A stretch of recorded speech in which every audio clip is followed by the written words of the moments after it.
How can we accurately determine between fact and fiction? Throughout history, there are people who have made it their life mission to blur the lines between the two, be that for power or monetary gain or some mixture of the two.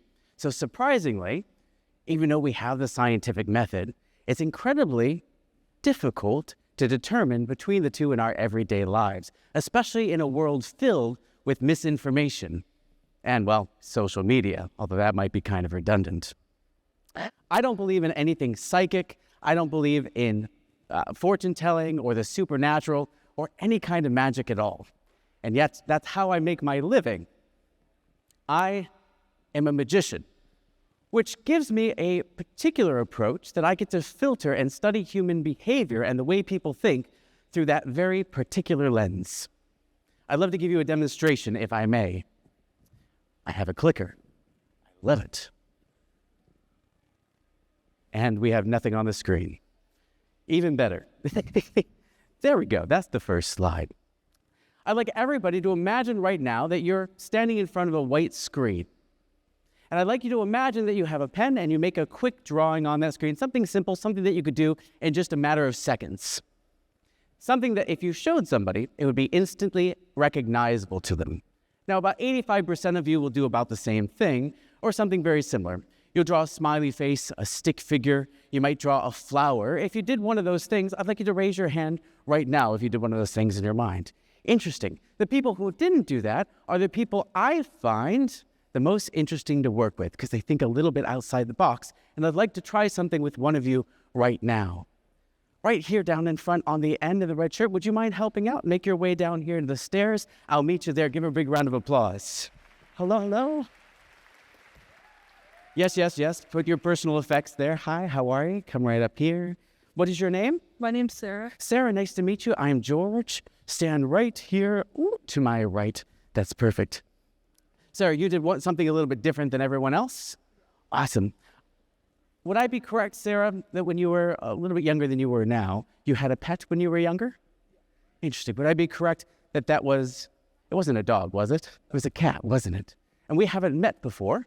You didn't even know before you were to step on stage that we were going to do this. No, crazy. That's important because they're all going to think that we set this up. I'd like you to do what you just did with the drawing in your mind, but with the pet's name as well. You're going to put that on that big screen in front of you, but I have a microscopic version of it right here. I have a pen for you. You take that and just go ahead and print the pet's name, but it's important that I don't see this and that there's nobody looking over your shoulder. Make sure you fill the whole thing out. Don't let me see it. I'm going to step right over here and talk to them as well. For the rest of you, I have an image to show you on the screen. This circle and that circle. Now, when you first look at these two circles, you might think that they're the same size. They're not. One is a little bit bigger than the other. Now, to some of you, that is going to be instantly recognizable, and you already know which one it is. Some of you might take a second longer. By a show of hands, who thinks the dark background circle is the larger circle? How about the one with the white background? Awesome. Interesting that you would think that. Now, when you first looked at these, you have to admit you thought that they were the exact same size, and the reason for that is because they are the exact same size in every way. The only difference is I colored them slightly differently. But in about 5 seconds, I got the majority of you to buy into a lie, into a fiction, make a decision on that and draw a conclusion not based in reality at all.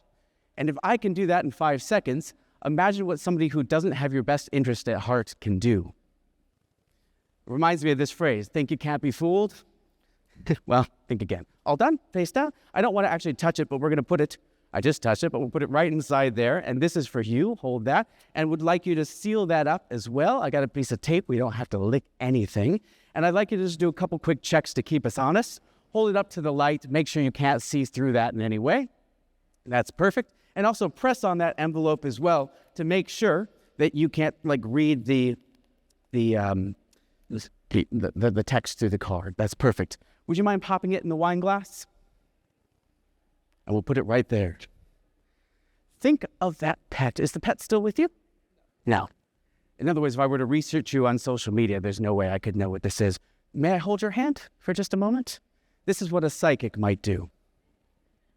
I'm imagining you holding that pet in your arms. This is a little guy, yes? Just a medium-sized little guy of a dog. And you're stroking the fur of the dog, and you're saying the name in your head. You had a very close bond with this animal, didn't you?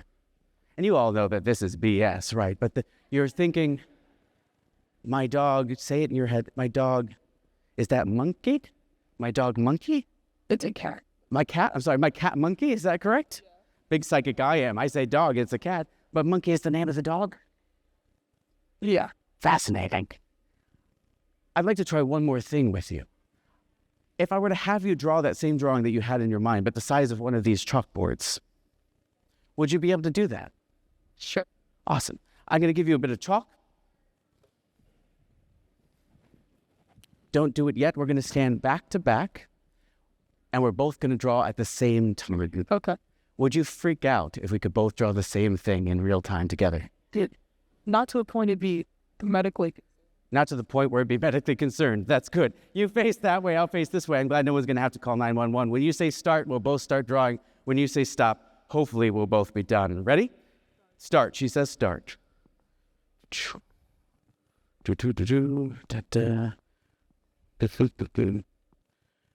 I'm about... Oh, geez. Okay. That was fast. Turn around. Pull it face down, just like this. I'm going to trade you. I'll take your chalk back. That's how I got it. Thanks so much. Oh, I love this. I assume it goes this way. Yep. I was going to have you wait and hold it face down. That's all right. Check this out. This is what she drew. Is this an animal of some kind? Is this the cat? This isn't the cat that you drew, is it? Awesome. No whiskers, though, on the cat. Out of all the things you could have drawn, because you didn't even know I was going to be asking you to think of an animal when you drew this in your mind, why did you draw this? I've had 4 cats, 3 currently. 4 cats, 3 currently. A popular theme in your life. Well, I drew it because it's what I do for a living. Check it out. Thank you very much. I really appreciate you being here. I'm going to send you back. Now, to tell you exactly how this sort of thing works, unfortunately, I don't really have the time to teach you all the myriad of techniques that I use and have at my disposal to pull off the magic trick that you just saw. But I assure you, it is just a magic trick. But I can leave you with this thought. And that is, seeing is not believing. Just because you experience something doesn't mean that you have enough evidence and information to draw a sound conclusion. I encourage you to embrace these 3 words. I don't know. Because there's no way that we can. By saying I don't know, that can lead to better questions and better answers. Carl Sagan famously said, extraordinary claims require extraordinary evidence. And that can't be any more true than it is right now. I want to thank you very much. My name's George Tait, and remember, even when a fiction is staring you in the face, you can't always trust it. Thank you, Tait.